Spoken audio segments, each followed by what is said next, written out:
Why did you kill the 3-year-old girl? I have no reason for what I did. Do you regret what you did? Completely. You regret what you did? I would kill me. Are you pretending to be crazy? No, I'm not pretending to be crazy. Look me up in Region 8.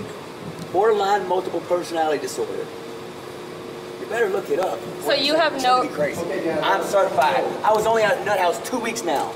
I don't believe for a minute these predators like this want to be caught. The sole survivor of Daniel Callihan's murder crimes is a 6-year-old girl who likely witnessed the murders of both her mother and her younger sister.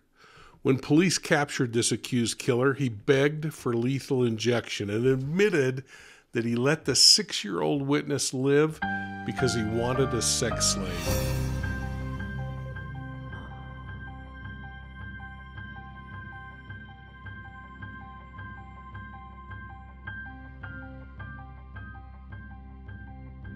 But he didn't name his accomplice, and now she too is facing stiff penalties, probably the death penalty. So stick around for 3 tips when looking into these kinds of cases. Well, a Mississippi grand jury has indicted Daniel Callihan and his alleged accomplice, Victoria Cox, in connection with the killing of a Louisiana mother and the kidnapping of her 2 daughters, one of whom he's accused now of later murdering in Jackson, Mississippi. 36-year-old Daniel Callihan has been charged with 1 count of capital murder. That could get the death penalty. 2 counts of kidnapping, 3 counts of sexual battery, and 1 count of receiving stolen property. His 32-year-old accomplice, Victoria Cox, was also charged with capital murder. Again, she could get the death penalty. Kidnapping and sexual battery charges. Both of these people are potentially facing the death penalty. Now, the court hearings revealed graphic details about how the children's 35-year-old mother, Callie Burnett, was murdered in her trailer. She was stabbed about 30 times or more. The stab wounds were located to her head, her neck, her chest, her abdomen, and her back. And this suggests to me the violent nature of the attack. And of course, you don't need somebody telling you that with 30 stab wounds. But it really tells me that Callie was probably putting up quite a fight, twisting and turning. I imagine the assault lasted for minutes, and it causes me to reflect back on a stabbing murder case that happened in the prison that I had to look into when I watched this closed-circuit video of the assault of one inmate against another. He brutally stabbed this guy more than 100 times. It was absolutely horrendous to watch. The killer actually had to stop mid-murder, rest and catch his breath before he continued to stab and murder this inmate. If you want to look it up, the killer's name is Troy Kell, and you might be interested in it. Anyway, the details in this charging document also included how Callie Burnett's 4-year-old daughter, Erin Burnett, was killed, and why Burnett's older daughter, who's 6 years old, was allowed to live. And that's a big question. Now, she was found by police in a dirt pit next to her slain sister. The criminal case spanned 2 states, and the impact of the investigation left even seasoned cops emotionally wounded. I don't know if you caught the interview by Jackson Police Chief Joseph Wade, but he said he's worked homicide for nearly a decade. What he witnessed in the wooded area where Callahan and the 2 girls were found is an imagery set that stained his mind forever. He remarked, quote, "I will never forget that baby in the woods," close quote. And I'll tell you, when you handle these kinds of cases, you don't forget. And again, I want to commend our officers. I've had our chaplain to speak with the officer who discovered those babies because it upset him. It upset me, and I'm the chief, and this was a young officer that discovered those children. So we want to continue to keep him uplifted, the families uplifted, and just the whole city of Jackson as we move past this situation and hold these 2 individuals accountable on the local level, state, and federal level. Now, when the murder of Callie Burnett was discovered, and the reality of her missing children surfaced, police issued an Amber Alert.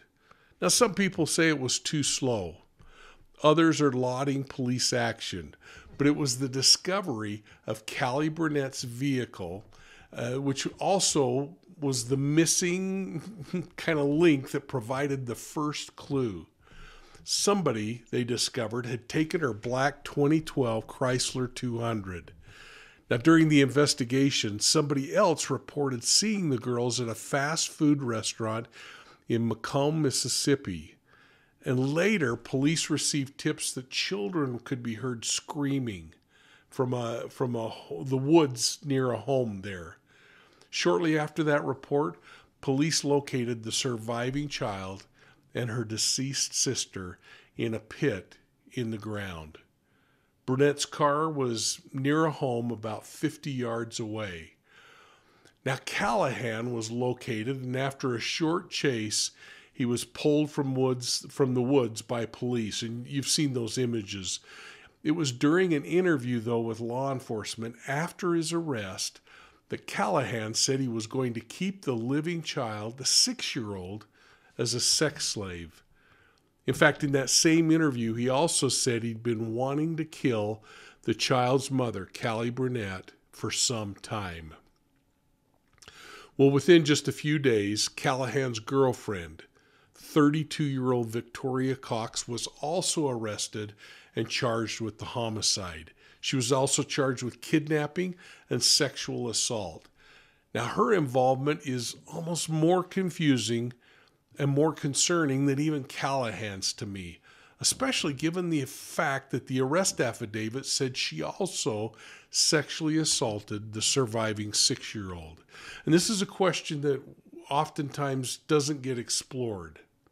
Now, I spent some time discussing this case on Law&Crime Network, and I wanted to encourage you to go over and listen to that entire interview. But here, I want to kind of concentrate on a few behavioral and criminal aspects that I think are really important to think about when we look at cases like this. And again, for those of you who might be triggered by this, you might pick another video, but I'm hoping this is helpful. We're going to step into the academy for a moment. Now, when this case was first reported, all we knew was that a single mother of 2 was found brutally murdered in her home.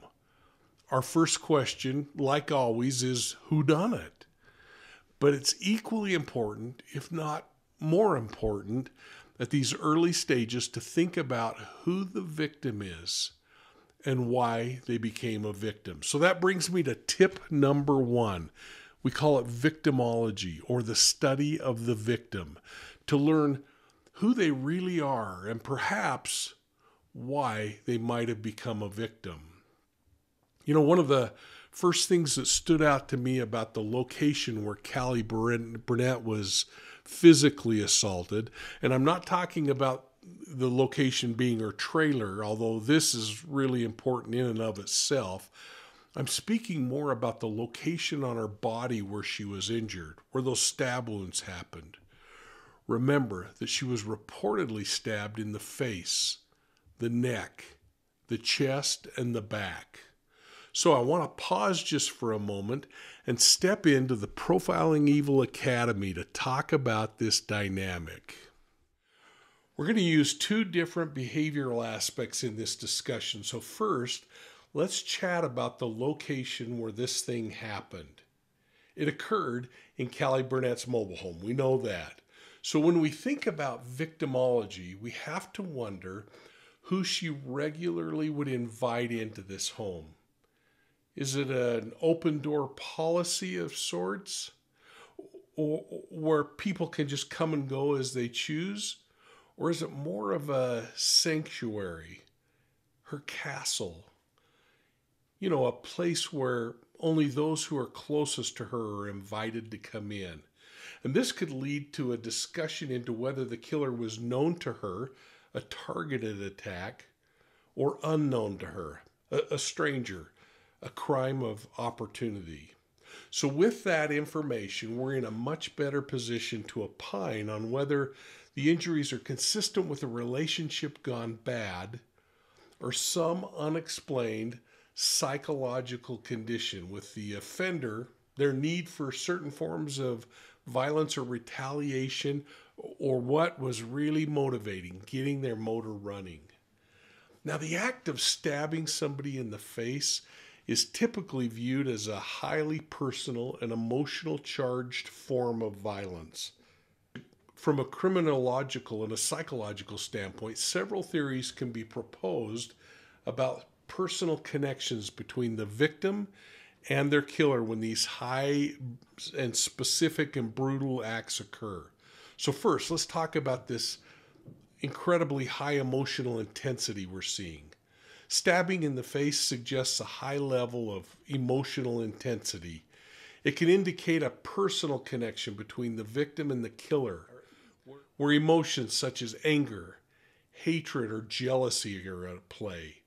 The face is a highly symbolic and personal part of the body, representing identity and humanity. Number two, let's talk about targeted violence. The face is often targeted in crimes of passion or revenge, suggesting that the killer might be acting out of a desire to disfigure or dehumanize the victim.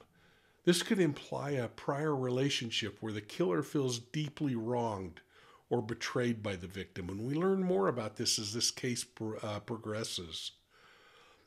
Personal vendettas. Such violence might be indicative of a vendetta. The killer might have had a specific grievance or a long-standing conflict with the victim that led to an attack aimed at causing maximum psychological and physical harm. The next area I want to talk about is symbolic destruction. Attacking the face can be symbolic, aiming to destroy the victim's identity or what they represent to the killer. Now, this is often seen in intimate partner violence where the killer wants to obliterate the identity or the face of the person who has caused them some kind of emotional trauma or pain. I mean, aren't these difficult concepts to kind of wrap your mind around? Now, the next one, lack of impersonal motive. The nature of the attack simply suggests that the crime is not impersonal or random. It's less likely to be the result of a burglary gone wrong or a robbery that some kind of violence like this would happen. These types of crimes usually involve less intimate forms of violence. So again, I kind of sway away from that. After that, psychological projection. The killer might be projecting their own internal conflicts or self-hatred onto the victim, attacking the face as a means to externalize their own psychological turmoil. And then finally, pre-existing relationships. And I think this is what's really going to come into play in this one. The killer and the victim are likely to have had some form of a pre-existing relationship. This could be familiar, in this case, romantic. Even close relationships that deteriorate will often result in something like this.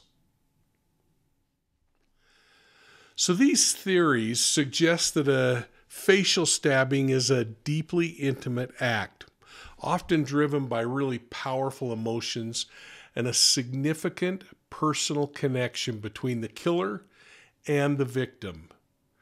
Now, each case is completely independent of others, so we can't lump them all together, but they must be analyzed on their individual merits, taking into account the broader context of the relationship, if it exists, and the circumstances leading up to the crime. The accused killer admits to the murders on camera after he allegedly killed his ex and her 4-year-old daughter. Do you regret what you did? Completely. You regret what you did? I would kill me. And he even tells reporters how he hopes to die. You hope for the death penalty? For what I did, lethal injection is the easiest thing for me. The sole survivor of the crime, a 6-year-old girl, who likely witnessed the murders of both her mother and younger sister. This little child has been terribly traumatized. She will probably experience trauma the rest of her life as a result of what she's gone through. But that's just the tip of the iceberg in this complicated case that includes murder, abduction across state lines, possible human trafficking, and 2 little girls being kept in cages. Our mindsets have a hard time grappling when we hear this kind of horror going on. So we want to come up with an answer to satisfy that itch that we have of there's got to be a reason for these things to unfold. Now, this brings me to tip number 2. Look at the case in its entirety and try to avoid emotionally evaluating the stories and the theories that you're hearing about, especially through non-authoritative media. Look for credible, authoritative sources when you're examining these cases. In this particular case, the public, rightly so, wants this thing to be solved. Now, in this case, there are 2 missing children in addition to the murder of this mother. Why on earth did that happen? Why were they taken?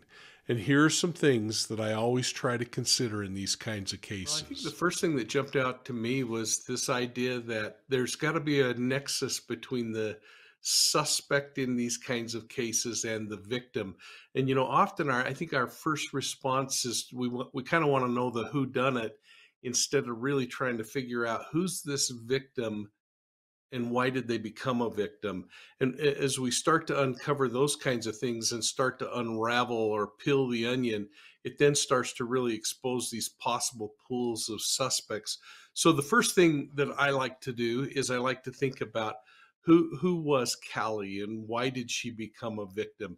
What was the relationship? And generally, you have to think about the location in which something like this happens, which kind of gives you an indication of whether these are opportunistic kinds of crimes or whether they're targeted crimes. And without the benefit of things like knowing what really happened in the course of the homicide, what steps were taken during the homicide, it's difficult to know whether this was something that was more personal in nature, whether there was a relationship involved, or whether it was just a happen chance of 2 people coming together, a predator and a victim. Now, there was an excellent group of tips that came into this case, some involving the vehicle forensics, some closed-circuit camera systems, and thankfully, citizens who reported hearing the children screaming from the woods. But this case had some interesting challenges, too. The first murder happened in an entirely different state than the murder of the 4-year-old child and the sexual assault of the 6-year-old child. Now, police agencies in the same state often fall victim of a failure to share information, let alone when crimes cross state lines. So then you have to start to, again, go back to this idea of victimology, or this study of the victim. Why were these particular children taken? Was it intentional from the get-go? Or was it that a predator comes in, commits a homicide, and then has 2 witnesses that he's got to figure out what to do with? And does he take the children because they are witnesses and he's trying to figure out what to do? Or is he taking them because he has an intimate connection with the children and maybe is a parent of one of the children or something like that? But then you have to, and this is why it's so important to just not get focused in on a decision right off the bat. I often think of that old quote from Sherlock Holmes about it's a capital mistake to theorize before you have any kind of facts, because insensibly we spend all our time twisting all of this information we're getting to fit what this theory is we've created in our mind, rather than kind of letting the case unfold. And in this is a perfect example of that, because you really have multiple tracks that you could go down. Is this a predator who's focused on children and kills the mother just so that he can get access to what his preferential goal is or victim is? Or is it someone who's tied to this in a familial relationship and there's a custody issue going on? Or is it something crazy happens and he's got witnesses now that he's got to try to figure out what to do with? So again, I guess the secret to these for all of us in the true crime community is not to decide too quickly what's happening, but just sit and consume as much information. And that's those big rabbit holes we all like to go down. Once the police agencies in this case started sharing information, the net closed around Daniel Callihan and he was arrested. You know, my old profiling buddy Greg Cooper and I used to chat about something we jokingly called the 3 C's: cooperation, communication, and coordination, or collaboration, either one. In its simplest form, cooperation happens when we're working together toward a common goal, investigating a murder, a kidnapping. Often sharing resources and responsibilities really makes a difference, but traditionally, law enforcement has struggled with this, especially when it comes to crossing over state lines. Now, communication is the exchange of information, ideas, and feedback that needs to occur between law enforcement agencies. And again, this can be hindered by pride, technological limitation, and sometimes misinterpretation. Ensuring clarity, timeliness, accuracy, and communication is all essential in being successful in these kinds of areas. It requires clear and open communication, especially when you have massive cases like this. When the first 2 things occur, successful collaboration results in coordinated, significantly aligned activities. Their efforts are improved and resources are put in place to achieve a shared objective. Now, in this case, investigators found one of the 2 children murdered and the other left alive. We've now gotten more insight into Callahans Motivation, but this is what I said the day after the murders and before we learned more, that child might have been a focal point, that surviving child, and really the focus of Callahans. Well, certainly. I mean, you'd love to have something happen in a capsule where you've controlled everything and you've got everything at your fingertips when someone leaves the area, and this idea that potentially the children may have left the area. I don't think that really unfolded until, if I'm kind of understanding what's going on in the recent comments made by the defendant's half-sister in this case. King is referring to Dexy Hemphill, who learned of Callie's murder from social media. Hemphill told investigators that Callie had an on-again, off-again relationship with her brother, 36-year-old Daniel Callihan. Knowing there was a connection between her brother and the victim, that all of a sudden that brought this suspect to the top of the top of the focal chain. Or was it the fact that law enforcement was able to get forensics off of the vehicle and track the vehicle? So you really have to, again, try to force yourself not to make decisions too quickly, but think, what are all the possibilities? And then as the facts start to unfold, then you really get to see what seems to be the more probable thing. And to me, the more probable thing is the sister calling and saying, hey, my brother's connected to the victim in this murder. And by the way, here's a lot of things about him that maybe you're not aware of.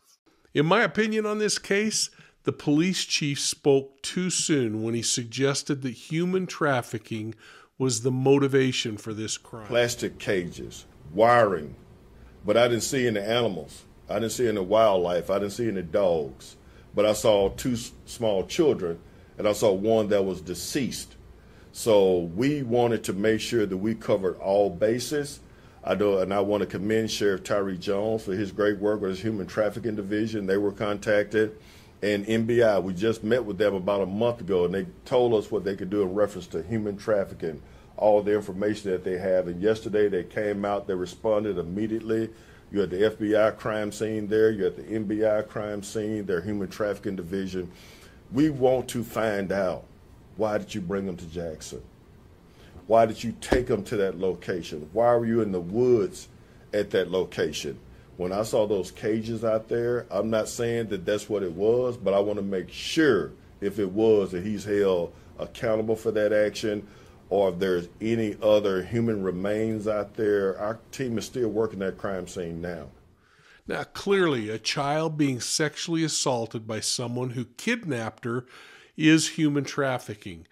But the comments seem to be more aligned to a thought that the child would be placed into some kind of a trafficked environment. Now, there's a home near the location where the child was recovered that some people are theorizing was there for that very purpose, but I don't know that we've got any factual information on this yet. So again, I'm just a little uncomfortable jumping on that bandwagon until more information is learned. I'm just not there yet. The chief might be absolutely right and may have shared something that he shouldn't have early on. Who knows? We'll be standing by to see how that unfolds. It's a really, again, another challenging moment where our minds want to solve the problem without having more information.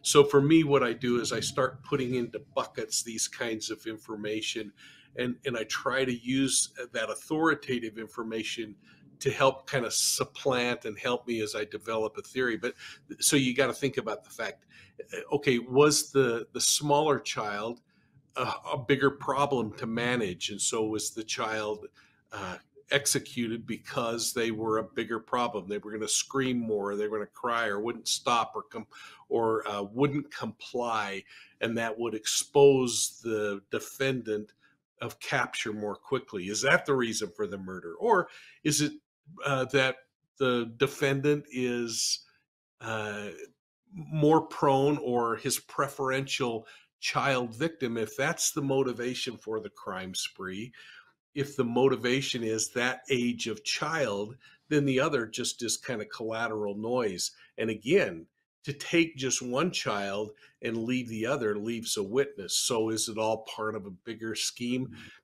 Who knows at this point? But you have to keep all of those things as considerations without making any decision. That's probably the biggest challenge as an investigator, is you get these little nuggets and you think, well, there's my answer.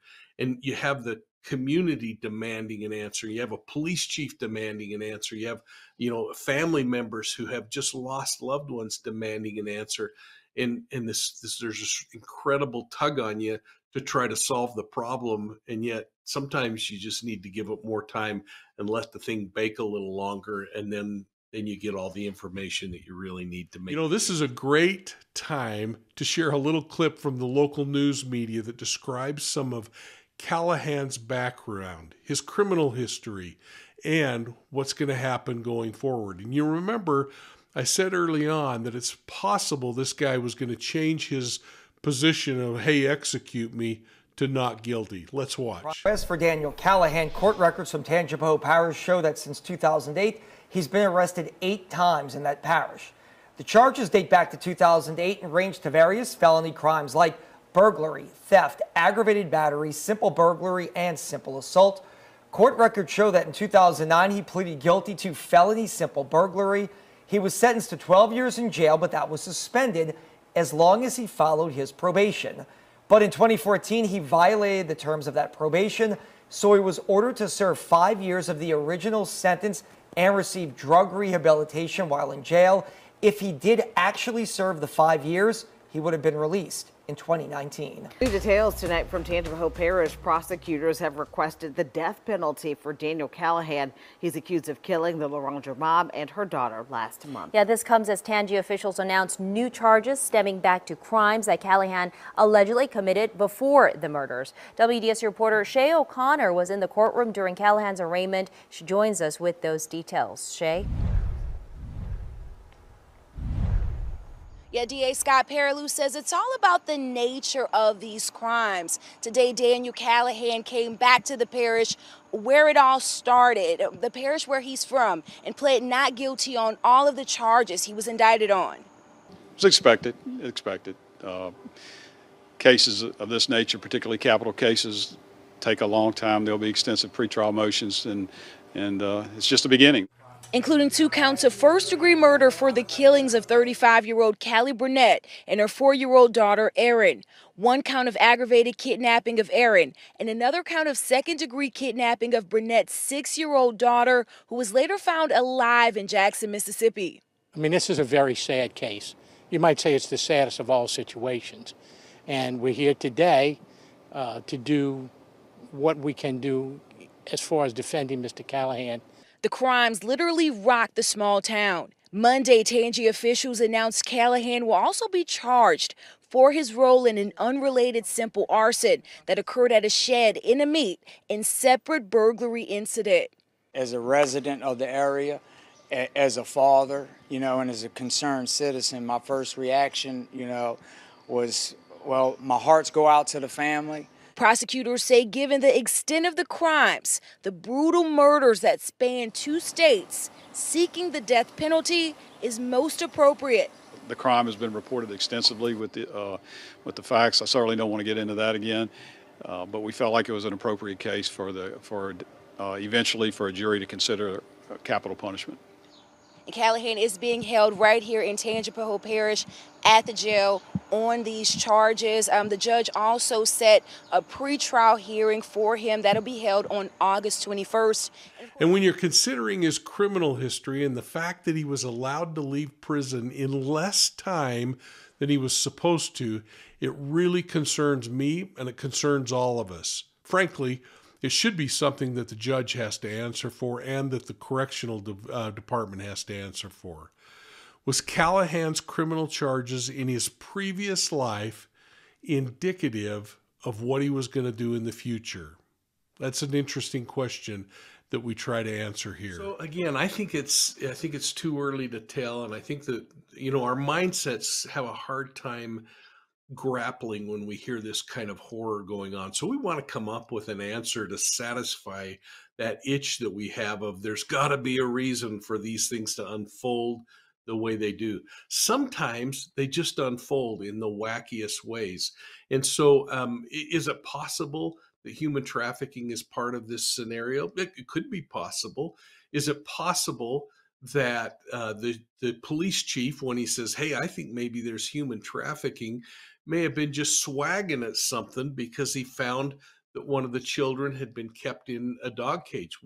Was the child kept in a dog cage because the predator intended on trafficking the child, or was he trying to control him and that was the only thing he had at his fingertips to control him? So again, while it might appear that some things like trafficking are occurring, I don't know that there's enough evidence to support it. What we do know, again, based on that half-sister's testimony, who really gives us the most insight, I believe, into Daniel Callihan, is the fact that she says, hey, he had a past event where he was focused on child sexual assault.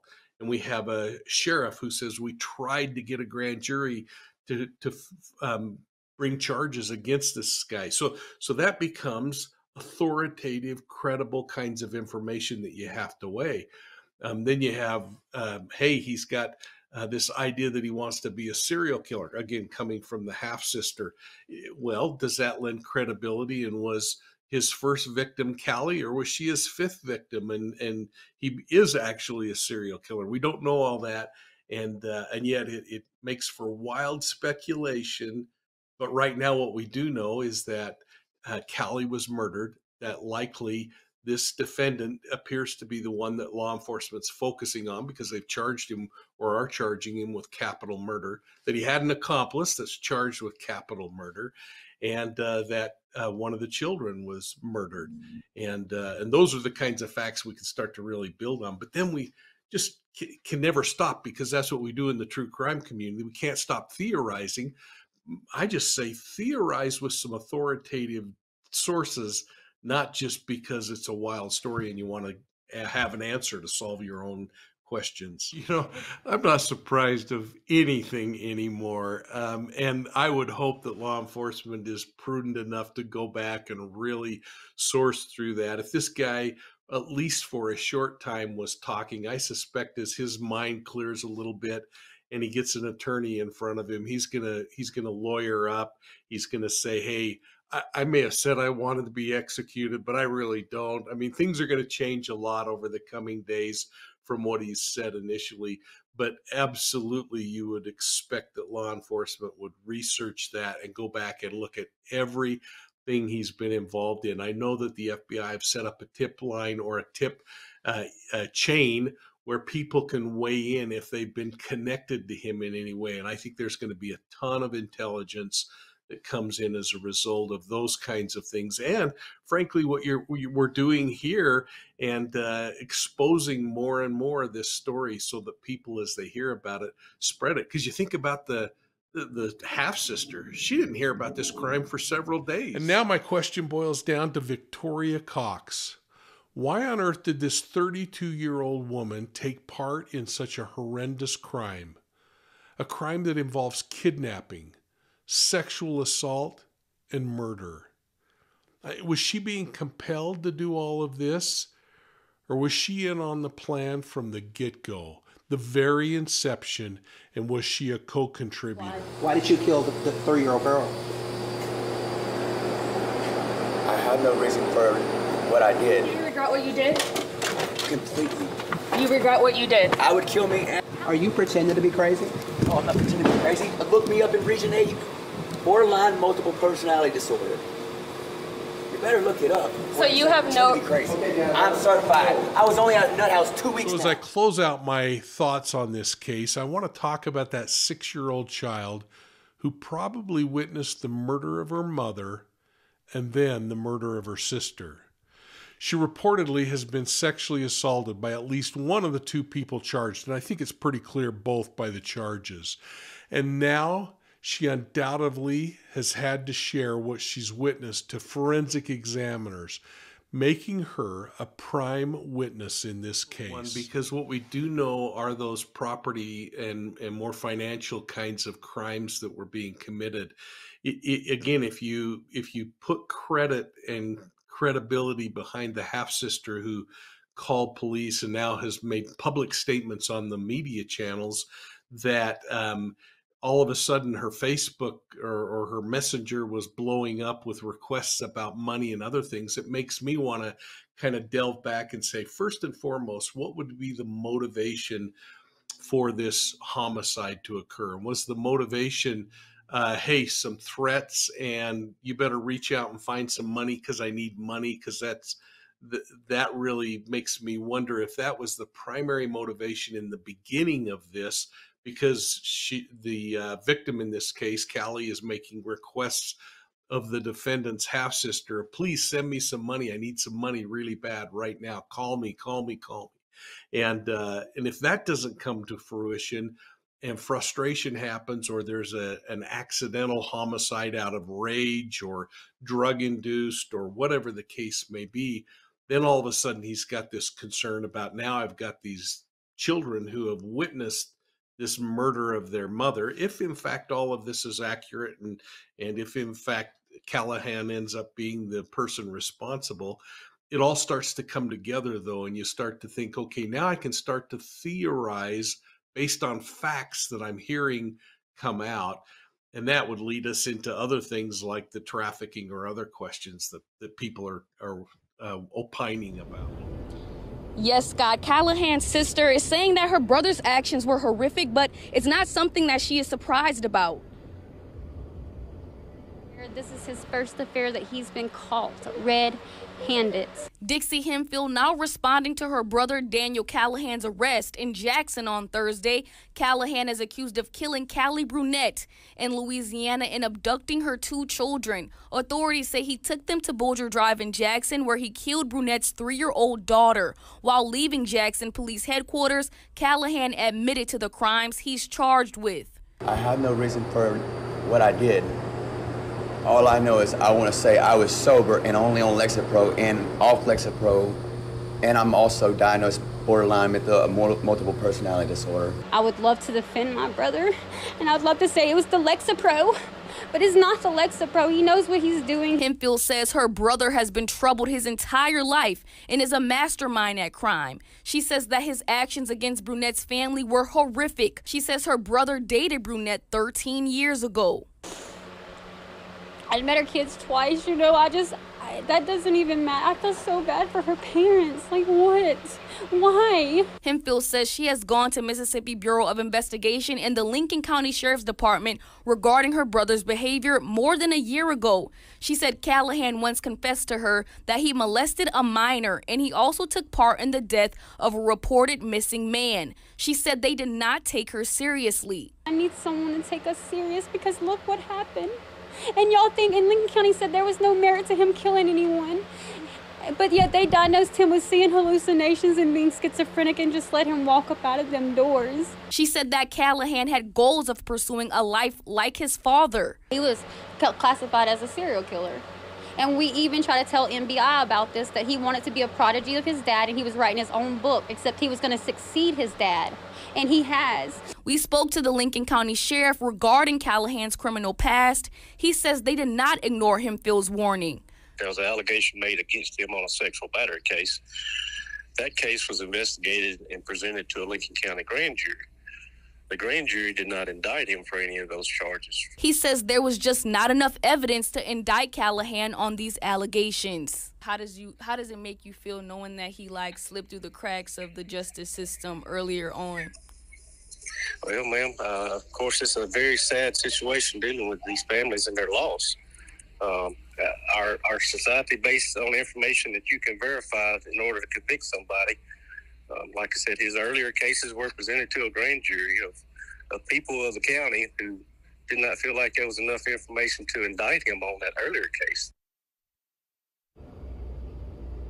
We also reached out to the Mississippi Bureau of Investigation for comment. They did not get back to us. Reporting from JPD, Brooklyn Joyner, 16 WAPT News. But the case doesn't end with Callihan. Another suspect, 32-year-old Victoria Cox, was also arrested and now faces charges of capital murder and sexual battery. Early reports are showing that Callihan had a relationship with the victim, Callie Burnett, at least on and off again, but also potentially had a relationship with this other defendant, Victoria Cox. So how do you think that she plays into this equation, especially since she doesn't have any history of prior arrests? I don't know the answer to that, and I guess that's where, again, we want to try to answer a question without having any facts behind that.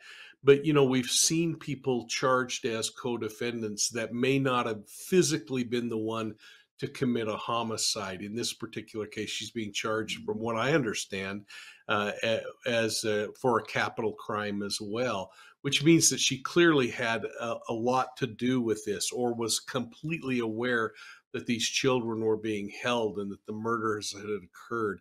I think about the best way to kind of liken this to would be liken it to the Daybell case, where we saw people get convicted of homicide that may not have physically been the one to commit the crime, and yet they have such intimate knowledge. They've conspired in part of the process, or they've worked to maintain the secrecy of the event that clearly they fit within the statute. So I think that's probably what we'll see unfold in this particular case. Again, it's going to be interesting because some indications are that the relationship was 13 years earlier. So there may not have been any knowledge of these little tykes that were taken and one eventually murdered.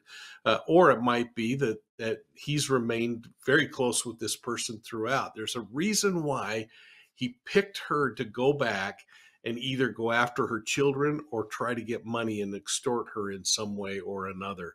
And that's the part that I find the most intriguing about this case right now, is that victim selection process. Why did they pick that family to start this thing, at least in this particular criminal episode?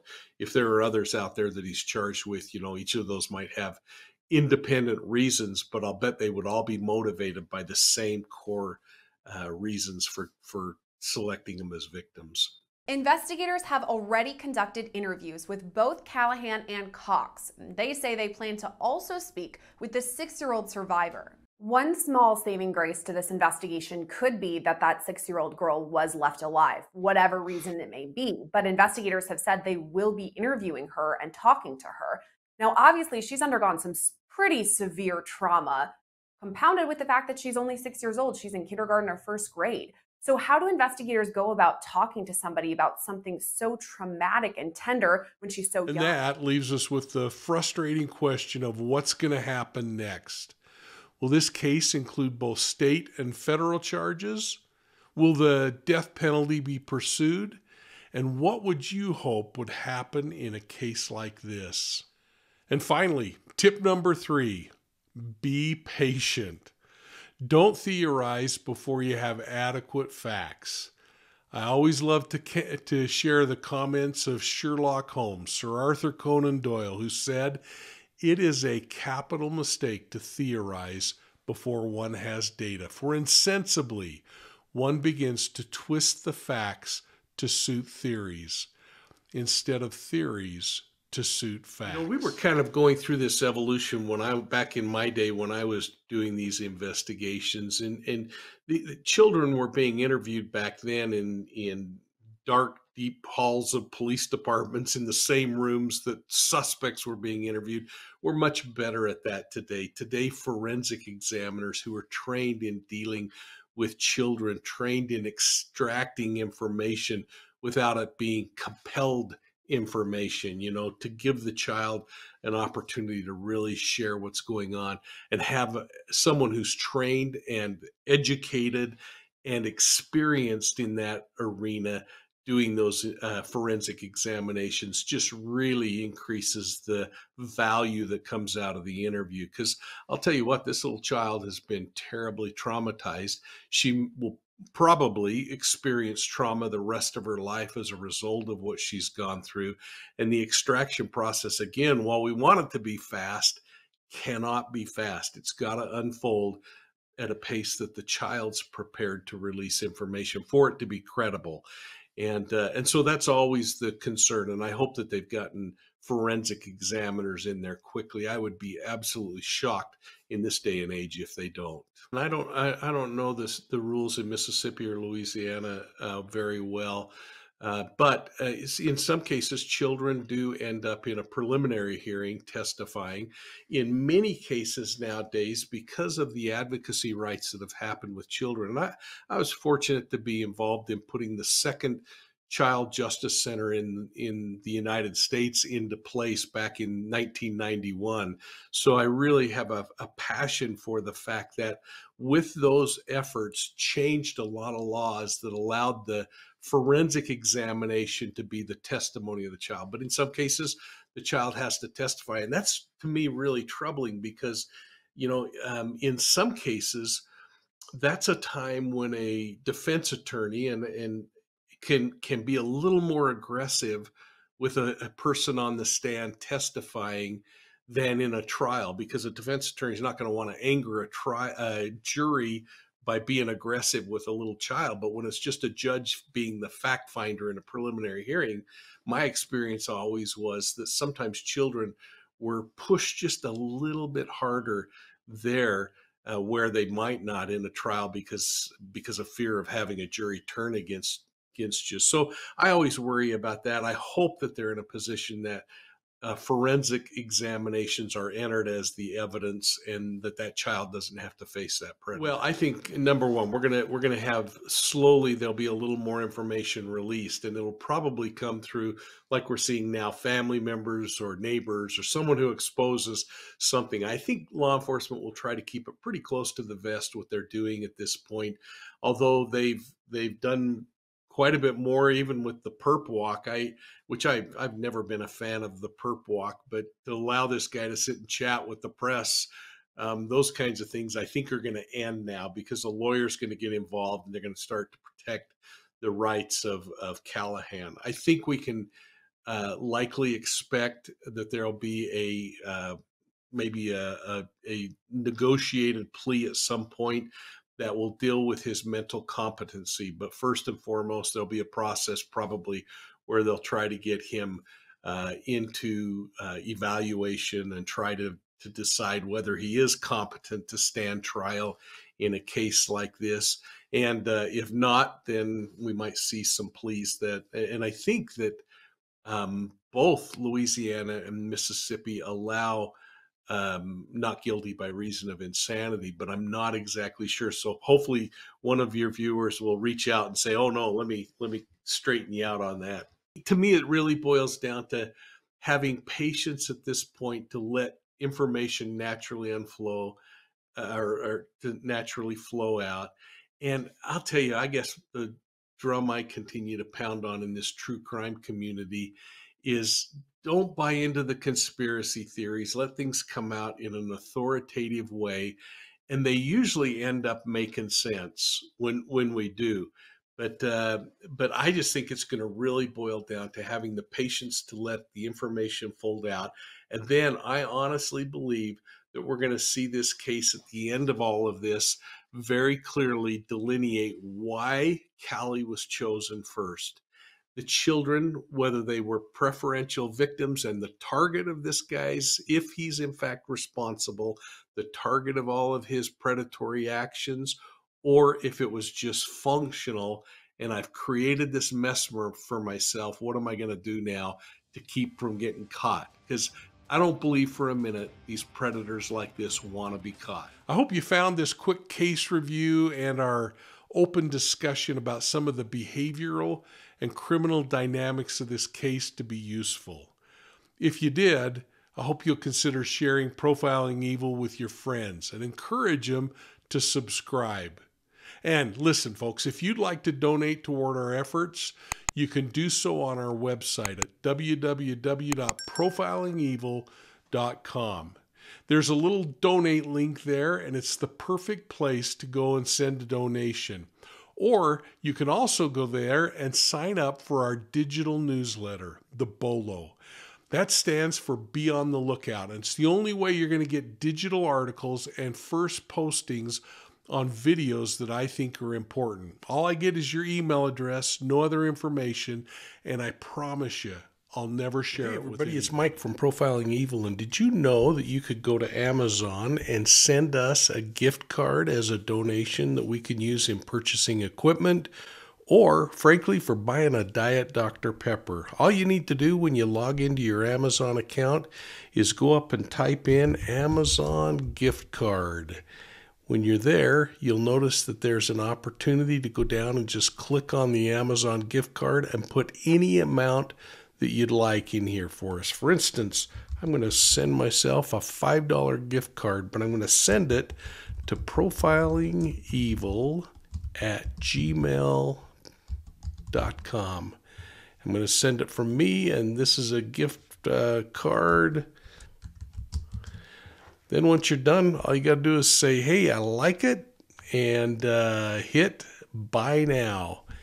And it'll send off the gift card. I'll receive it and enjoy whatever that little kind gift is that you give. Thanks so much for considering this. Hey, thanks for watching today's video, and please hit that like and subscribe button. Make sure you're sharing Profiling Evil with your contacts and your friends. And remember that you can find us on Facebook, Instagram, YouTube, and Twitter. And if you like audio podcasts, folks, check out Profiling Evil podcasts on your favorite podcast platform. Hey, don't forget about choir practice, and please stay tuned for what's coming next. Thanks again, and we'll see you all soon at the next crime scene.